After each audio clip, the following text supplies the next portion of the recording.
everyone. I'm sitting here with Aisuluu Bolotbaeva. Hi. In Seattle, and in anticipation to CROI 2017, which is going to start tomorrow morning, there was a conference about women living with HIV and women, held here, and you, Aisuluu, participated in this conference. And I want to ask you about this particular conference. So how was it? How many people attended? What were the key topics? Well, I think there were, I don't really know how many exactly we were here, but it was a big room and it was full.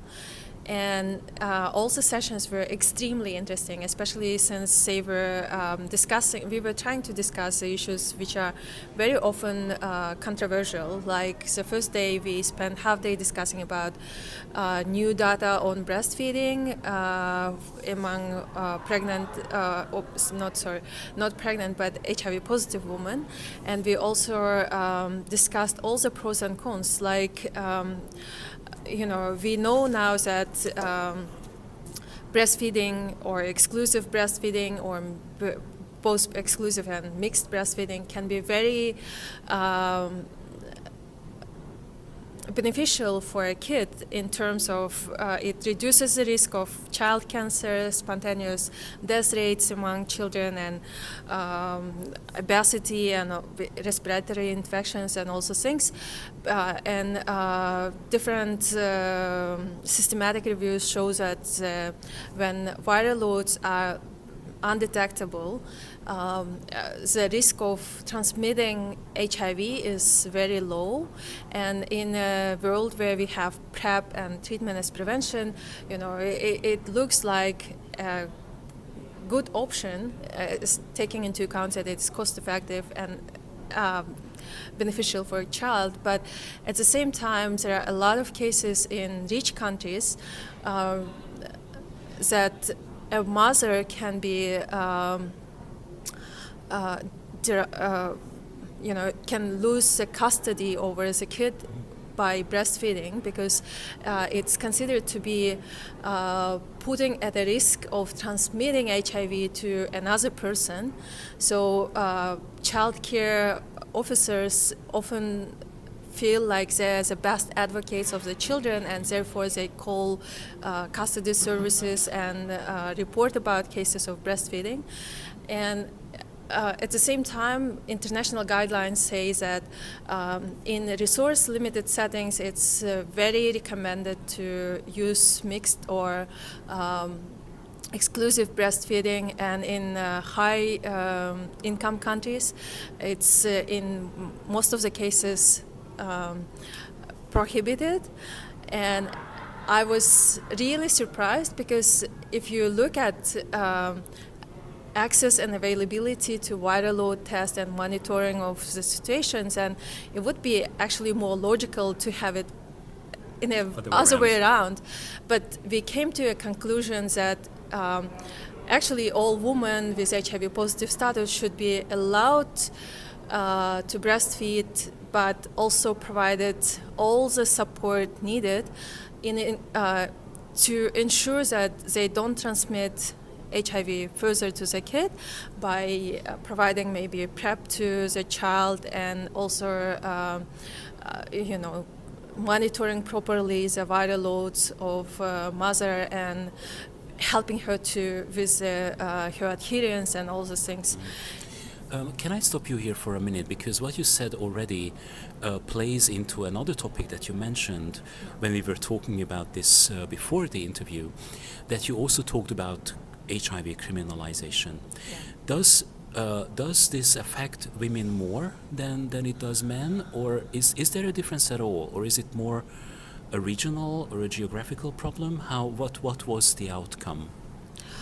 Well, we spoke about general issues related to criminalization, and we spoke about how existing criminalization laws for HIV transmission could be serious barriers for why people don't want to learn about the HIV status, and therefore we are missing the global targets of 90-90-90. Because if you can't provide treatment to people who don't know about their status. And it also, the way how criminalization laws are interpreted in different countries can differ. So in some countries it could be putting someone at exposing someone for HIV transmission, and in some countries it was even not telling about HIV status of a person, even if the person is undetectable. So with new data we have, these laws definitely need to be revisited and change it perhaps to ensure that we eliminate some of the legal barriers stopping people from getting tested in time and being linked to care in time. And some other issues that we talk about, barriers in terms of treatment, access to treatment and access to testing, were related to stigma and not only criminalization but also stigma. And it was really interesting to see how when we do research about HIV stigma, we forget about the fact that some people might have double stigmas, like could be facing double stigmas because they're also representatives of minorities in the countries they live, because of their race, because of their status, and also how the stigma and social status related to or HIV positive status could put someone in situations when they are more vulnerable, like sex workers in Canada. There was a research about sex workers in Canada who are HIV positive and food insecurity, and you would really see that a lot of women who were HIV positive of black ethnicity or who were Aborigines background would have worse food insecurity situations, and you would also see that it would relate then to their adherence to treatment issues. Mm-hmm. So it was really interesting to see how we sometimes just look at some part of HIV, but we don't consider that a person is not, the life is not limited by your HIV status only, right? So you might have a lot of other issues, and you might be dealing with lots of other circumstances around you, and it's hard to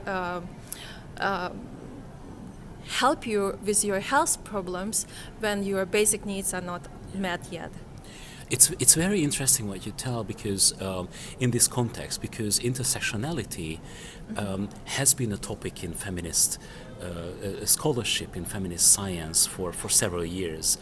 Yeah. And it's so interesting to see that this is filtering down to the field of HIV as well. Now, another topic that you also mentioned in our previous conversation was that to some extent you spoke about biological differences between male and female bodies, which is very interesting to hear, because there was a presentation at the Cure workshop, which you can read reports about on our Facebook page, where the same topic was picked up, that we don't talk enough about the role of hormones in HIV pathogenesis and also in how ARVs work. Did you also pick up on that topic? We had several sessions talking about the way how women's and men's bodies react differently to both ARV treatment and treatment of comorbidities such as HCV. And we spoke about not only drugs that are used generally or preferred drugs, especially for women during their pregnancies, but we also talked about new drugs like TAV consisting regimens being used among women. And because EATG, ECAP, we were very often advocating for having better access for women to clinical trials, because we believed that it's very unfair that in some age groups, 2/3 of HIV positive people are women, and in general, worldwide, 50% of HIV positive people are women, but yet we have very limited data so that women living with HIV can make informed decisions when they enroll to treatment or start or shift their treatment. So we had a lot of data which was really interesting, and something that that was interesting to me is that generally there was not that big difference between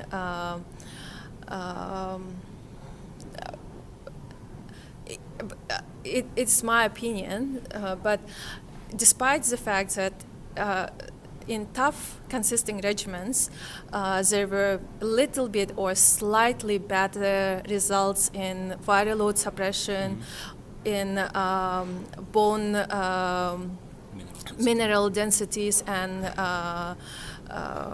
renal impairments related issues, but you would still see that the difference is not that big. And taking into account that TDF will become generic very soon, I don't really know how how important it is to shift now to TAF personally, but on the other hand, something that was really interesting for me to see is that in cases when women got pregnant while being on new drugs, there were almost half of women who got pregnant in some studies would do elective abortions, and I don't really know. Well, we were told that in a lot of situations, women would be encouraged to keep the pregnancy, so that we both have data and also, support women. But at the same time, I really had a feeling that maybe because of the consent forms that they had to sign from anew when they get pregnant, and because of the language, which obviously was written in a way that it protects clinical research agency and the pharma company, it may have looked more scary than it actually was, and the woman would decide or felt that it was not that safe to keep the pregnancy. But out of those who kept pregnancy, there were no birth defects.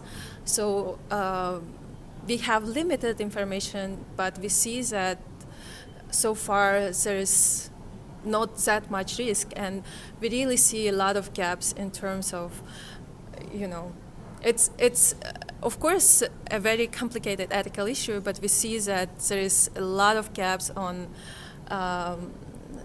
issues related to new drugs which are being more likely to be prescribed, also not in my part of the world. That's still kind of not going to reach my part, Central Asia, that soon, but at the same time it was really interesting to see how we are progressing, and we are starting to acknowledge that there are gaps and we need to have more studies. So you are from Kazakhstan, I'm from Hungary. Yeah. We are from Europe, but this was a global meeting. So if you think about the whole meeting, what is it that you think is most relevant for us in Europe?